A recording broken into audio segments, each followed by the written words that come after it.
প্রিয় শিক্ষার্থীবৃন্দ, আশা করছি সবাই ভালো আছেন এবং আপনাদের কোডিং প্র্যাকটিস খুব ভালো যাচ্ছে। তো এই পর্যায়ে আমি একটা ডাটা টেবিল নিয়ে কথা বলবো। অনেক সময় আমাদের যে ডাটা টেবিল আমাদের প্রজেক্টে প্রয়োজন হয়। অনেক সময় আমাদের প্রজেক্টে ডাটা টেবিল প্রয়োজন হয়, যেটা আমরা অনেক সময় থার্ড পার্টি প্যাকেজ ব্যবহার করে ডাটা টেবিল ব্যবহার করি। তো সেই থার্ড পার্টি প্যাকেজ ব্যবহার করার ফলে অনেক সময় হয় কি সিকিউরিটি ভলনারেবিলিটি হয় এবং কাস্টমাইজেশনটা সীমিত থাকে। অনেক ফিচার কাস্টমাইজ করা যায় না। ইউআই বা ফিচার পরিবর্তন করতে গেলে জটিল হয়ে পড়ে।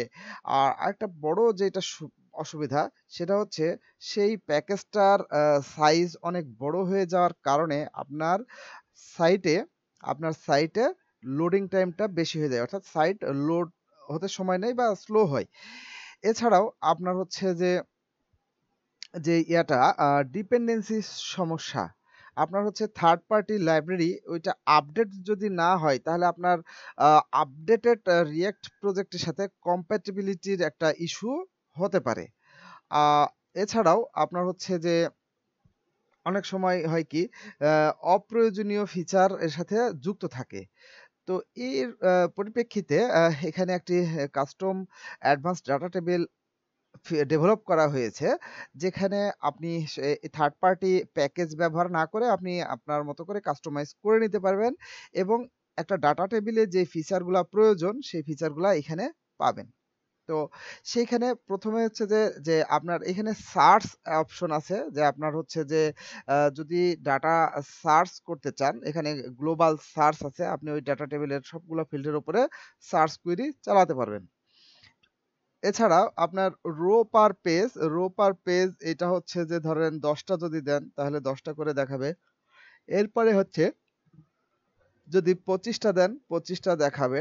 এখন আপনার ধরুন এই ডাটা টেবিলের ডাটা কিন্তু আছে হচ্ছে ৫০ টা। ৫০ টা থাকার পরিপ্রেক্ষিতে আপনার আ পার পেজ আপনি ডাটা দিচ্ছেন ২৫ টা। তাহলে অবশ্যই ২ টা পেজ আসবে। দেখেন এখানে ২ টা পেজ দেখাচ্ছে। এছাড়াও আপনি যদি একটু কমায় দেন তাহলে দেখা যাচ্ছে যে আপনার পার পেজ ১০ টা দিচ্ছেন, তার মানে আপনার পেজ হবে ৫০ টা। এবং আমরা সেকেন্ড পেজে আছি এবং এই যে সেকেন্ড পেজের যে নেভিগেশন, পেজে যাওয়া এক পেজ থেকে আরেক পেজে যাওয়া, এটা খুবই স্মুথ এবং ফাস্টার। এবং দেখেন এখানে যে ফিচার, যেটা জেনারেলি ফিচার প্রয়োজন বা জেনারেলি এটা স্ট্যান্ডার্ড, সেটা হচ্ছে যে আপনি যখন লাস্ট বাটনে থাকবেন তখন এই যে প্রিভিয়াস এই বাটনটা ডিসেবল হয়ে যাবে।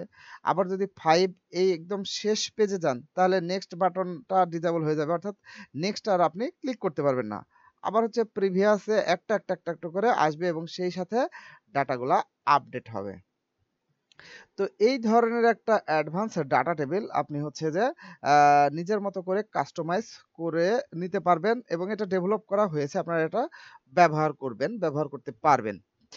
আর এই অ্যা এই যে ডাটা টেবিলটা তৈরি করেছি বা ডেভেলপ করেছি, এর ইউআই এবং ডেভেলপমেন্ট এর পুরো সোর্স কোডটা আপনাদের মডিউল ৮ এই রিসোর্সে এড করে দেওয়া হয়েছে। এটা হচ্ছে এই যে অ্যাডভান্স ডাটা টেবিল, এখানে কাস্টম লেখা আছে যেটা, সেটা। তো আপনারা হচ্ছে চেক করুন, এখানে গিয়ে ডাউনলোড করলে আপনারা কোডগুলা পেয়ে যাবেন। আর এই ডাটা টেবিলের পাশাপাশি আরো ২ টি কাজ করা হয়েছে। সেটা হচ্ছে যে এখানে দেখেন রিঅ্যাক্টের যে রিডাক্স যেটা টুলকিট ব্যবহার করে স্টেট ম্যানেজমেন্টটা দেখানো আছে। স্টেট ম্যানেজমেন্টটা দেখিয়েছি আগের। আ এখানে হচ্ছে কোডগুলা আছে। তো এখানে যখন স্টেট ম্যানেজমেন্ট করবেন, লগইন, রেজিস্ট্রেশন বিষয়টা আছে। তো লগইন করলে আপনি হচ্ছে ইউজারের ড্যাশবোর্ডে যেতে পারবেন। তো এখানে ড্যাশবোর্ডে যাবার পরে এই যে মাই অ্যাডভোকেটস এই বাটনটে গেলে আপনি এই ডাটা টেবিলটা দেখতে পাবেন। এটা একটা আ চমৎকার প্রয়োজনীয় ফিচার, রিঅ্যাক্ট রিডাক্স দিয়ে আপনি স্টেট ম্যানেজমেন্ট করতেছেন এই বিষয়টা। এছাড়াও দেখেন এখানে লগ আউট বাটন, কিছু আইকন ব্যবহার করা হয়েছে। তো এই জিনিসগুলো আপনার ইউআই গুলা আপনাকে সুন্দর ইউজার এক্সপেরিয়েন্স দেয়। প্রজেক্টের কোয়ালিটি বাড়ায়। এছাড়াও এই প্রজেক্টটাতে আরেকটা ফিচার এড করা হয়েছে। সেটা হচ্ছে কি যে অ্যা এখানে অটোমেটিক স্লাইডার আছে। Automatic slider. দেখেন এই অটোমেটিক স্লাইডার আপনি যখন ক্লিক করতেছেন, স্লাইডারটা অ্যানিমেটেড হয়ে ফেড ইন ফেড আউট হয়ে আসতেছে এবং যাচ্ছে। এছাড়াও আপনি এই স্লাইডারের উপরে যদি কোনো কারণে মাউস নিয়ে যান, সেই স্লাইডারটা কিন্তু আর পরিবর্তন হবে না। তার মানে আমি এই স্লাইডারটাকে পজ করতে পারতেছেন। এবং আপনি যদি এটা হচ্ছে যে মাউস সরিয়ে নেন, তাহলে কিন্তু তার পরবর্তী স্লাইডারটা সে নিয়ে আসবে। এইটারও কোড আপনাদেরকে দেওয়া আছে এখানে। ড্যাশবোর্ডে অটোমেটিক স্লাইড আর ক্যারোসেল সোর্স কোড। আর এই ক্যারোসেলের আরো অ্যাডভান্টেজ আছে, সেটা হচ্ছে ফিচার। সেটা হচ্ছে যে এটা হচ্ছে মোবাইলে আপনি যখন স্ক্রল করবেন, আপনি হচ্ছে যখন আঙ্গুল দিয়ে এটা প্রেস করে ধরে বাম পাশের দিকে নিয়ে যাবেন, তাহলে ডান পাশ থেকে আপনার একটা স্লাইডার আসবে। কখন আসবে? আপনি ওই স্লাইডারটা মিনিমাম 50% যদি সুইপ করেন, তাহলেই পরেরটা আসবে। আর যদি আপনি 50% সুইপ না করেন, তাহলে আগেরটাই থেকে যাবে। এই ধরনের ফিচার এটাতে এড করা আছে। আশা করি এই ফিচার এবং এই কোড আপনাদের ডেভেলপমেন্ট এক্সপেরিয়েন্সটা বাড়াবে এবং আপনাদের প্রজেক্টে বেশ কাজে দিবে।